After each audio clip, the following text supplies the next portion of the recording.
Bed பேரண்ட்ஸ்க்கு ஒரு request என்னன்னா, நான் எப்பவுமே ஃபேஸ் பண்ணுறது நெறைய பெட் பேரண்ட்ஸ் பார்க்குறேன். ஒரு பெட்டு அவங்க வளர்க்குற பெட் வந்து இறந்துருச்சுன்னா, திருப்பி வந்து ஒரு சான்ஸ் வேற ஒரு டாகுக்கு குடுக்க மாட்டேங்கிறாங்க. உங்கள மாரி பேரண்ட்ஸ்க்காக நெறைய பெட்ஸ் வந்து ஏங்குதுங்க. நெறைய ஷெல்டர்ஸ்ல இருக்காங்க, ரோட்ல இருக்காங்க. அவங்களுக்கு யாருக்காவது வந்து லைஃப் குடுங்க. உங்களுக்கு வந்து மனசு வந்து ஏத்துக்காது தான். ஒரு குழந்த போகும்போது, இன்னொரு குழந்தைய ஏத்துக்கும்போது கஷ்டமா தான் இருக்கும். ஆனா, அந்த இடத்துல அந்த இன்னொரு டாகோ, கேட்டோ வாழும்போது, அந்த இறந்த டாகும் சந்தோஷப்படுற மாதிரி இருக்கும்.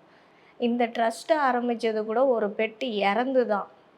அப்போ தான் நான் என்ன நெனச்சேன்னா, நெறைய பெட்டுக்கு வந்து ஒரு லைஃப் கிடைக்கணும்னு நெனச்சு தான் இத ஆரம்பிச்சது.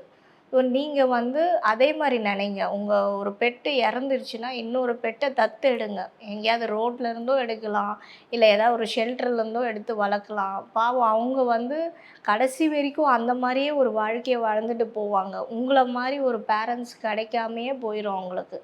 ஏன்னா, நீங்க அவ்ளோ கேர் எடுத்து பார்த்துருப்பீங்க, இதுக்கு முன்னாடி இருந்த பெட்ஸ. இப்ப எல்லாருக்கும் நான் பொதுவா சொல்ற அட்வைஸ் இதுதான். They deserve this.